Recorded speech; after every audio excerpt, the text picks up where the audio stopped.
Anochece en el mundo. Mi habitación se ilumina por la luz de unas pantallas. El sonido de las teclas rompe el silencio. Ya he empezado mi jornada. Estoy a un paso de conseguir mi objetivo. Me llaman detractor, delincuente, criminal. Pero esos no son los adjetivos que me describen. No es mi caso. Soy entusiasta, apasionado, inconformista y paciente. Hoy he descubierto un gran fallo de seguridad que me permite apoderarme de vuestras mentes. Y ese fallo es la ignorancia. La ignorancia de confiar en todo lo que nos cuentan. La ignorancia de conformarnos con ilusiones, con velos que no dejan ver la auténtica realidad de las cosas. Hoy he descubierto un gran fallo que nunca será reparado. Ya hemos llegado demasiado tarde.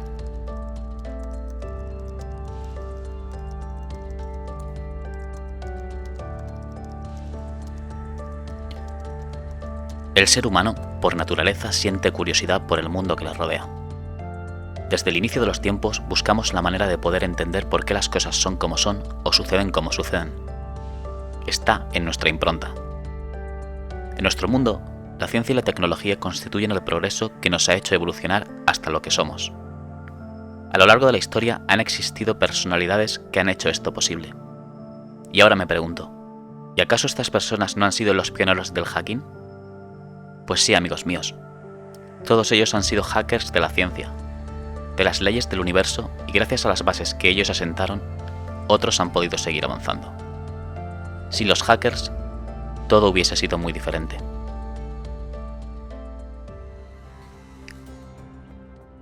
Mirando hacia un pasado no muy lejano, cuando en 1833 apareció el telégrafo, fue cuando se forjaron las telecomunicaciones, permitiendo la comunicación a distancia entre personas mediante señales eléctricas que viajaban por cables.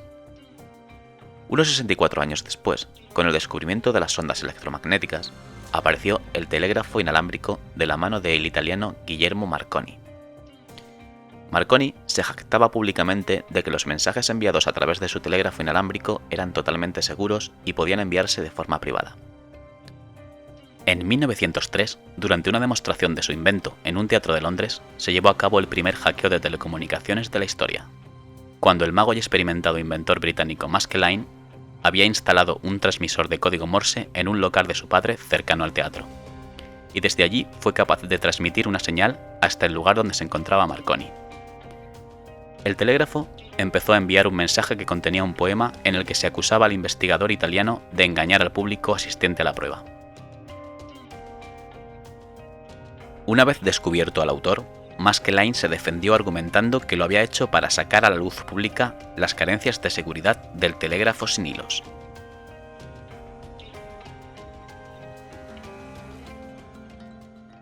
Unos 30 años después, durante la Segunda Guerra Mundial, la criptografía tomó una gran importancia. La mayor parte de las comunicaciones alemanas se realizaban mediante el cifrado y descifrado de mensajes, utilizando para ello una máquina creada por el ingeniero alemán Arthur Servius, conocida como Enigma.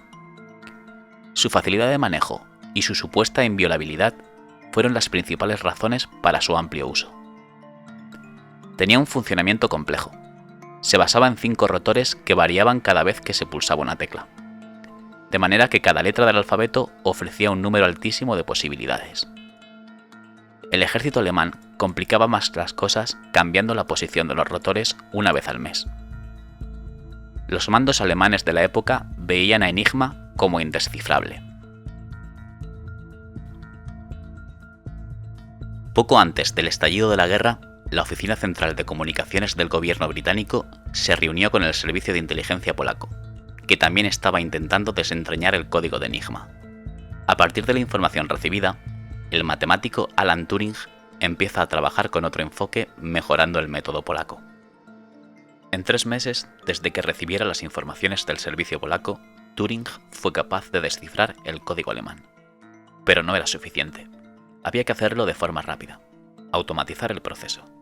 Para ello, el matemático diseñó junto a su colega de Cambridge, Gordon Welchman, su propia máquina para contrarrestar la potencia de Enigma, la llamada bomba. El sistema se servía de análisis matemáticos para determinar cuáles eran las posiciones más factibles de los rotores, para que se pudieran probar lo antes posible. Gracias a la desencriptación que llevó a cabo Alan Turing, la guerra dio por concluida años antes de lo estimado.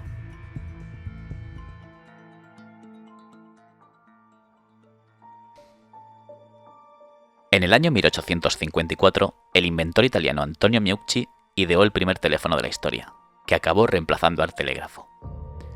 Unos años después, en 1877, se creó el primer enrutador telefónico nacido del húngaro Tivadar Puskás, quien trabajaba con Thomas Alva Edison. En sus inicios, estos enrutadores se manejaban mediante switches eléctricos precarios, que en poco tiempo fueron sustituidos por el uso de la operadora manual.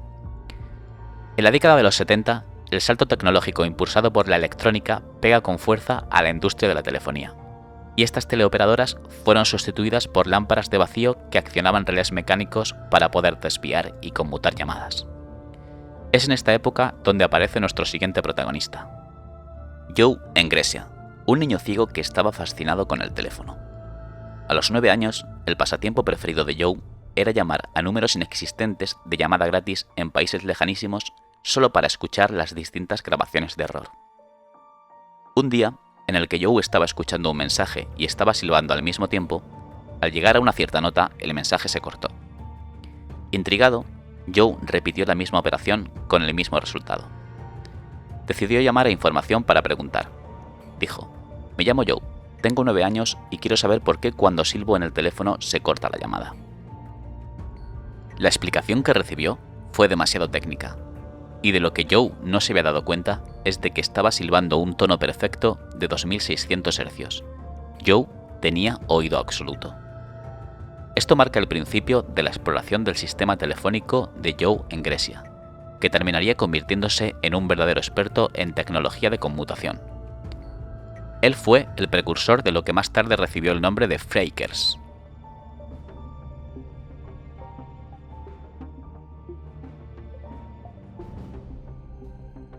Años más tarde, en 1969, John Draper recibe una llamada de un tipo que se hace llamar Denny. Draper era un joven veterano de Vietnam, con pasión por la electrónica. Cuando recibió la llamada, estaba acabando sus estudios de ingeniería electrónica y trabajaba como técnico para una compañía de semiconductores. Draper también era radioaficionado, y por eso le había llamado Denny, porque había oído que él podía construir una emisora de radio, y Denny estaba muy interesado en esto. Denny le prometió que le revelaría los secretos de una nueva moda, la manipulación de los teléfonos, y así ambos acordaron reunirse. Cuando Draper asistió a la reunión en casa de Denny, al tocar Draper le abrió la puerta a un viejo. Draper preguntó por Denny y el viejo le llevó a un cuarto, le metió en él y Draper se encontró con un cuarto completamente a oscuras. Entonces, sin querer, hizo ruido, se comenzó a tropezar con las cosas y de repente oyó la voz de Denny que le decía: «Perdona, se me había olvidado que no eras ciego». Se enciende la luz y Draper se ve rodeado con un grupo de adolescentes ciegos. Se quedó muy sorprendido. Juzgando por la voz, había pensado que Denny era un adulto de 30 años. Draper sentía mucha curiosidad por saber de qué forma se podrían manipular los teléfonos, y los muchachos ciegos comenzaron a explicarle todo lo que habían descubierto. Los chicos estaban encantados de que Draper supiera tanto de electrónica. Como ellos eran ciegos, necesitaban a alguien que les soldara un FM. Después de explicarle lo que era un multifrecuenciador y que se usaba para conmutar las llamadas a larga distancia, uno de los chicos se lo demostró. Le preguntó: «¿A quién quieres llamar?» «Donde quieras». Draper le dio el número de un amigo que vivía en la otra punta del país, y el chico llamó primero a un número 800, que en Estados Unidos de América son números gratuitos. Llamó. Empezó a sonar el teléfono, y antes de que contestaran, el otro puso el teléfono en un órgano, apretó el acorde Mi y le devolvió el teléfono. Repentinamente, Draper oyó que la línea estaba dando tono. Acababan de marcar una llamada de larga distancia gratis usando un órgano de juguete. Tras la reunión con los ciegos, tan pronto como Draper llegó a casa, esa misma tarde se puso a construir un multifrecuenciador, que posteriormente se llamó la caja azul. En 2 horas tenía un prototipo que funcionaba. Fue el principio de uno de los personajes más legendarios del underground phreaker de los primeros tiempos, el Capitán Crunch. Draper tomó el sobrenombre de Capitán Crunch de una marca de cereales del mismo nombre, que como regalo incluía un silbato de plástico que se volvió muy popular entre los aficionados ciegos. El silbato en cuestión, en teoría, solo servía para llamar a los perros y nutrias. El caso es que si le tapabas unos agujeros, generaba un tono casi perfecto de los 2600 Hz. De este modo, conseguían burlar las centralitas telefónicas pasando de línea en línea hasta llegar al destino deseado.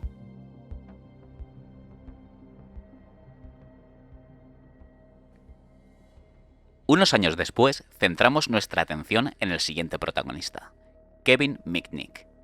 Desde pequeño destacó en su inquietud por la tecnología, y era la pericia que le daba el conocimiento de la tecnología la que le ayudaba a empezar con sus pequeñas travesuras. Ya a los 12 años, Kevin había conseguido que no le costase el autobús, trucando las máquinas que daban acceso al mismo. Al contrario de lo que hubiese hecho cualquier otro padre, su madre, sorprendida, alabó el acto. A los 16 años empezó con sus primeros escarceos en el acceso a archivos protegidos dentro de ordenadores ajenos. Junto con unos compañeros consiguieron burlar la seguridad del sistema informático de su instituto y accedió a la base de datos donde se encontraban sus notas, aunque él siempre ha dicho que no realizó ningún cambio en las mismas. Tras crecer un poco, sus travesuras se convirtieron en delitos, y posteriormente, con 18 años ya empezó a robar información. Accedió personalmente a la oficina de una operadora de telefonía y consiguió sustraer datos valorados en cientos de miles de dólares. Desde aquí, todo fue cuesta abajo y sin frenos. En 1987, con 24 años, lo condenaron a 3 años de libertad condicional por invadir el sistema de la compañía Microcorp Systems. Como no podía ser de otra manera, en la historia de este hacker, tras la sentencia, su expediente desapareció de la computadora de la policía local. En uno de los juicios por volver a saltarse el sistema de seguridad de compañías con el fin de robar datos, su abogado convenció al juez de que Mitnick sufría una adicción por los ordenadores equivalente a la de un toxicómano, un alcohólico o un ludópata. Gracias a esta maniobra de la defensa, Mitnick fue sentenciado a solo 1 año de prisión, y al salir de allí debía seguir un programa de 6 meses para tratar su adicción a los ordenadores. En 1992, el Departamento de Vehículos de California ofreció una recompensa de $1 millón a quien arrestara a Mitnick por haber tratado de obtener una licencia de conducir de manera fraudulenta, utilizando un código de acceso y enviando sus datos vía fax. Tras estas y muchas más fechorías, fue atrapado gracias a otro hacker, todo en plan Hollywood, como hubiese soñado cualquier niño que anhela ser un pirata informático. Y como no podía ser de otra manera, no pasó por alto para la industria del espectáculo. Sacaron libros sobre su vida, y en especial sobre la persecución que condujo a su captura en 1995. Takedown, en el año 2000, es la película que cuenta un poco su historia. Hoy en día tiene su propia empresa dedicada a ayudar a proteger a otras empresas, pero imparte charlas por todo el mundo y por donde pasa deja anécdotas propias de un Leonardo del siglo XXI. Una frase suya: cualquiera puede hacer ataques como los de Anonymous o LulzSec, son como los que hacía yo cuando era niño.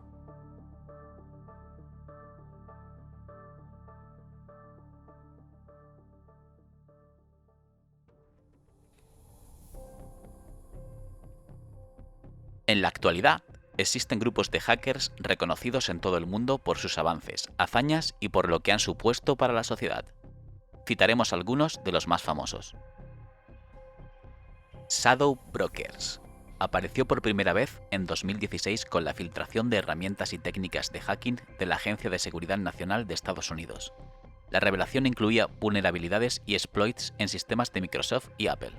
Uno de ellos, bautizado como Eternal Blue, fue utilizado posteriormente por hackers en los ciberataques globales WannaCry y Petya.